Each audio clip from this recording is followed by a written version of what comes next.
کو دیکھ کر نماز بھی پڑھ کلمہ بھی پڑھ لیا ہے، نماز بھی پڑھتے ہیں، روزے بھی رکھتے ہیں، ان اعراب نے یہ کہہ دیا کہ ہم مومن ہو گئے۔ اپنے عمل کو دیکھ کر، نماز روزے کو دیکھ کر کیا کہا کہ ہم مومن ہو گئے۔ قالت الاعراب آمنا، قرآن پاک ہے، عرابی کہتے ہیں کہ ہم مومن ہو گئے۔ قل لم تؤمنوا، میرے محبوب آپ انہیں فرما دیں، لم تؤمنوا، کہ تم ابھی مومن نہیں۔ کیوں؟ سبب کیا ہے، وجہ کیا ہے؟ جیسی نماز یہ پڑھ رہے ہیں ویسی انہوں نے یعنی اپنے عمل کو دیکھ کر سمجھا کہ ہم مومن ہو گئے۔ ہماری اور ان صحابہ کی نماز میں فرق تو کوئی نہیں، پھر یہ مومن اور ہم کوئی نہیں، وجہ کیا ہے؟ اللہ پاک نے فرمایا، سبب بیان کیا، وَلَٰكِنْ قُولُوا أَسْلَمْنَا، انہیں یوں نہیں کہنا چاہیے کہ ہم مومن ہو گئے، انہیں کہنا چاہیے کہ ہم مسلمان ہو گئے۔ مومن بڑا درجہ ہے۔ اچھا بھائی کل مسلمان ہو گئے تو مومن کیوں نہیں ہوئے؟ وجہ کیا ہے؟ فرمایا لَمَّا يَدْخُلِ الْإِيمَانُ فِي قُلُوبِكُمْ، ابھی تک ایمان تمہارے دلوں میں داخل نہیں ہوا۔ ایمان کا تعلق دل کے ساتھ ہے،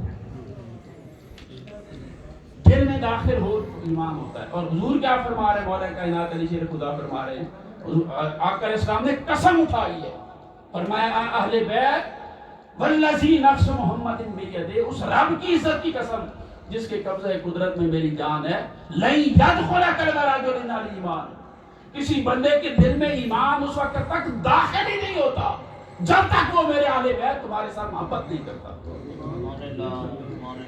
تو ایمان دلوں میں اہل بیت کی محبت کے بغیر داخل نہیں ہوتا۔ جس کے دل میں اہل بیت کی محبت نہیں، وہ بندہ صاحب ایمان نہیں ہے۔ اور جو اہل بیت سے محبت کرتا ہے اسے اہل بیت کا غم اپنا غم لگتا ہے، ان کا دکھ اپنا دکھ لگتا ہے۔ یہ ممکن نہیں ہے کہ دعویٰ یہ کرے کہ مجھے اہل بیت سے محبت ہے اور اہل بیت کے دکھ کے غم کے دن آ جائیں تو وہ شادیاں کرے اور خوشیاں منائے۔ ایسا دنیا میں نہیں ہوتا کہ آپ دعویٰ تو یہ کریں کہ مجھے فلاں بندے سے محبت ہے اور اس بندے کے گھر میں دکھ اور تکلیف ہو، آپ کہیں جی میں اپنے گھر میں خوشی کا ارینج کر کے بیٹھ جائیں اور دعویٰ یہ کریں کہ نہیں مجھے اس سے محبت کی ہے۔ دنیا اس محبت کے دعوے کو قبول نہیں کرتی۔ محبت کیا ہوتی ہے کہ محبوب کا دکھ بندہ اپنا دکھ سمجھتا ہے، محبوب کی تکلیف کو اپنی تکلیف سمجھتا ہے۔ محبت جو ہے یہ یعمی و یفہم کرتی ہے، دائیں بائیں ادھر ادھر سے بندے کو گونگا بہرا کر کے محبوب کے دوارے کے چکر لگوا دیتی ہے۔ محبوب کی خوشی میں بندہ خوش ہوتا ہے اور محبوب کے دکھ میں بندہ نہیں ہوتا ہے۔ اسی کو محبت کہتے ہیں کہ بندہ محبوب کی تکلیف کو دیکھ کر بے چین ہو جائے۔ ایسا نہیں کہ محبوب تکلیف میں یا ان کی شہادت کے دن ہیں آپ کہیں جی مجھے بڑی محبت ہے اہل بیت پاک سے، ان کی شہادت کے دن ہے چلو میں اپنے بچوں کی شادیاں کر لوں، یہ محبت نہیں، دھوکہ ہے۔ اہل بیت پاک کی اگر محبت کی بات کرتے ہیں تو محبت یہ ہے ان کا دکھ سمجھے، ان کے قلب کو قلب سمجھے۔ یہ وہ دن ہیں محرم الحرام کے جن دنوں آقا علیہ السلام کے چشمان مقدس میں آنسو آئے۔ حضرت عبداللہ ابن عباس فرماتے رضی اللہ تعالیٰ عنہ، میں مکہ میں تھا 10 محرم الحرام کو، زور کی بعد میں سویا قیلولہ کے لیے، میری آنکھ لگ گئی، آنکھ جب لگی تو میں نے حضور علیہ السلام کو خواب میں دیکھا۔ سبحان اللہ۔ میں نے خواب میں حضور کو کیسے دیکھ، کہتے عاشق اغبارہ، آقا علیہ السلام کا وجود مبارک غبار آلود تھا، چشمان مقدس میں آنسو تھے، آپ کی پگڑی مبارک داڑھی مبارک پر غبار پڑی ہوئی تھی۔ میں نے کہا میرے ماں باپ یا رسول اللہ آپ کے قربان ہو جائیں، یہ غبار کیسا ہے؟ کہتے میں نے حضور کی آنکھ ہاتھ میں ایک شیشی دیکھی، بوتل دیکھی، بیدی قارورۃ فیہا دم، حضور کے ہاتھوں میں ایک بوتل تھی اور اس کے اندر خون تھا۔ قلت ما ھذا الدم یا رسول اللہ، میں نے پوچھا رسول اللہ یہ خون کیسا ہے؟ قال شہدت قتل الحسین آنفا، حضور نے مجھے خواب میں بتایا کہ میں کربلا سے آ رہا ہوں، یہ میرے دوا سے امام حسین کا خون ہے۔ حضور تو روئے ہیں اس دن میں۔ حضرت ام المومنین ام سلمہ فرماتی ہیں، یہ امام حسنین کریمین ابھی چھوٹے تھے، وہ فرماتی ہیں ہمارے گھر میں کھیل رہے تھے ہمارے صحن میں کسی کام میں مصروف ہو گئی، جب کہتی میں واپس آئی میں نے آقا علیہ السلام کو دیکھا کہ عیناہ تذرفان، حضور اسلام کی چشمان مقدس میں آنسو تھے، حضور رو رہے تھے۔ میں نے پوچھا یا رسول اللہ میرے ماں باپ آپ پہ قربان ہوں، آپ کیوں روتے؟ آقا علیہ السلام نے فرمایا کہ اے ام سلمہ، ابھی جبرائیل امین آئے تھے اور وہ مجھے یہ خبر دے کر گئے ہیں کہ میرے اس نواسے حسین کو کربلا کی سرزمین میں کچھ لوگ شہید کر دیں، اور جبرائیل امین نے مجھے یہ مٹی لا کر دی ہے۔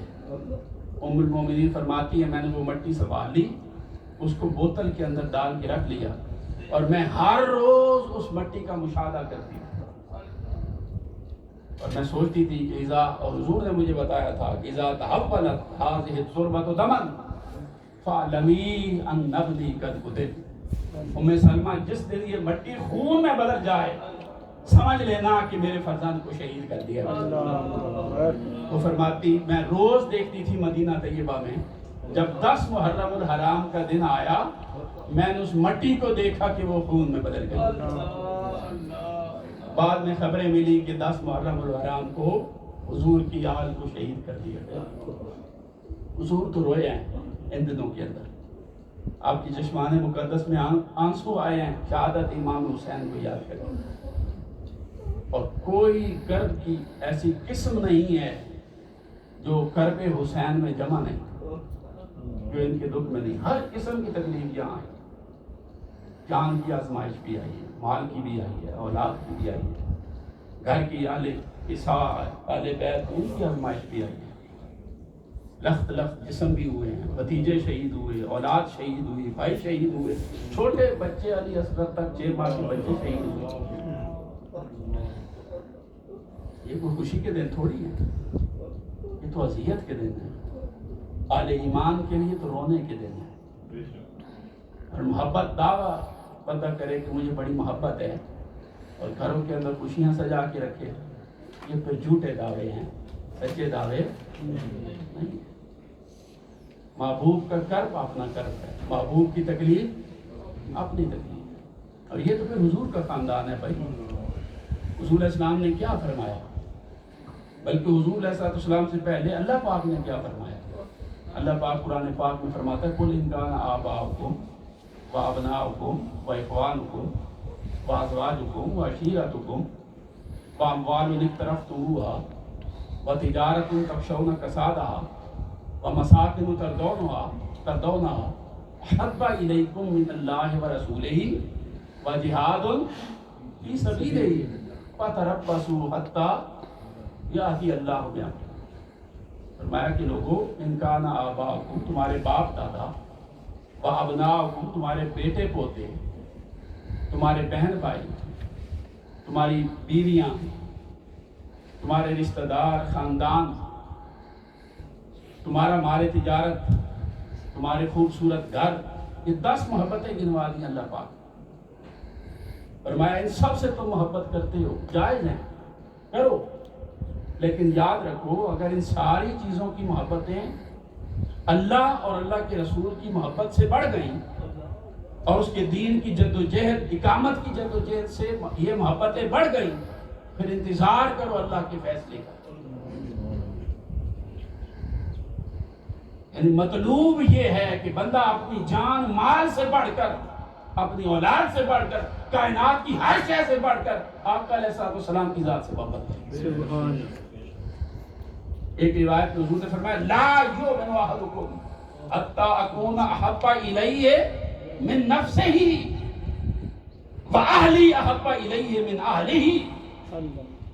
حضور نے فرمایا کہ تم میں سے کوئی شخص بھی اس وقت تک مومن نہیں ہو سکتا جب تک میں اسے اس کی جان سے زیادہ محبوب نہ ہو جاؤں، اور میرے اہل اولاد، میری آل، اہل البیت اسے اس کے اپنے اہل و عیال سے زیادہ محبوب نہ ہو جانا، اس وقت تک بندہ صاحب ایمان نہیں ہو سکتا۔ تو خلاصہ یہ ہے کہ ایمان کسی بندے کے دل میں اس وقت تک داخل نہیں ہوتا جب تک وہ حضور کی آل کا غلام نہ بن جائے۔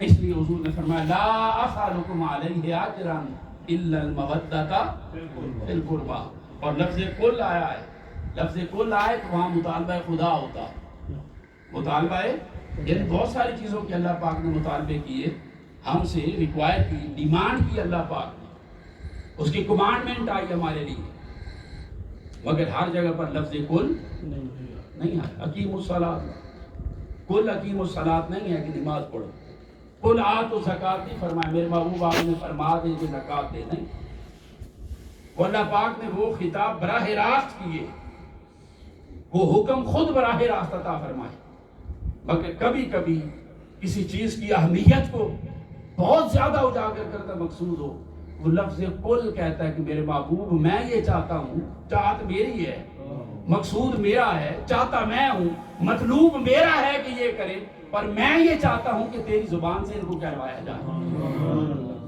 چاہتا میں ہوں میرے محبوب، یہ جو تیرے اہل بیت پاک کے ساتھ محبت ہے نا، یہ چاہتا میں ہوں کہ تیری آج سے محبت کریں۔ اگر میں لفظ کل نہ لگاؤں، صرف آپ کہیں گے تو یہ ممکن ہے یہ سمجھ بیٹھیں بھئی ہر والد اپنی اولاد سے محبت کا تقاضا کرتا ہے، ہر والد چاہتا ہے کہ اس کی اولاد سے محبت کی جائے۔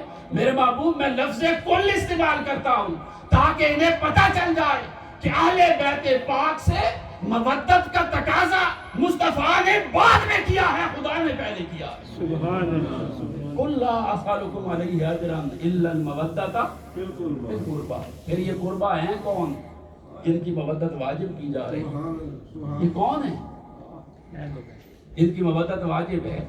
یہ کون ہے؟ صحابہ کرام نے پوچھا یا رسول اللہ اذا نزلت هذه الآیہ قل لا اسالکم علیہ اجرا الا المودۃ فی القربى، جب یہ آیت اتری صحابہ آ گئے یا رسول اللہ وہ کون ہے؟ من الذین وجبت علینا مودتہم، یا رسول اللہ وہ کون ہیں کہ جن کی مودت ہمارے اوپر واجب کی گئی، ہمیں بتائیں نا۔ اب اس کا جواب کیا بنتا تھا؟ کن کی مودت واجب ہے؟ آپ کو پتہ ہے نا؟ بولیں، پتہ ہے نا صاحب کو؟ صحابہ کرام نے پوچھا کہ کس کی مودت واجب ہے، تو جواب کیا بنتا تھا؟ حضور اسلام کو کیا کہنا چاہیے تھا؟ سب سے پہلے کس کی مودت واجب؟ بولیں، سب سے پہلے کس کی؟ حضور کی۔ پاکستان پاک میں سب سے پہلا کون ہے؟ خود حضور، پھر حضرت فاطمہ الزہرا، پھر حضرت علی شیر خدا، پھر حسنین کریمین۔ تو صحابہ نے پوچھا یا رسول اللہ کن کی مودت واجب ہے؟ جواب میں حضور کو کیا کہنا چاہیے تھا؟ سب سے پہلے کہ میری، یہ جواب بنتا ہے علامہ صاحب، یعنی میری مودت واجب اور میری بیٹی کی مودت واجب اور علی شیر خدا اور حسنین کریمین، ترتیب تو یہی بنتی ہے، اور کئی روایات میں یہ آئی بھی، مگر جو روایت میں بیان کر رہا ہوں اس میں یہ ترتیب یہ نہیں ہے۔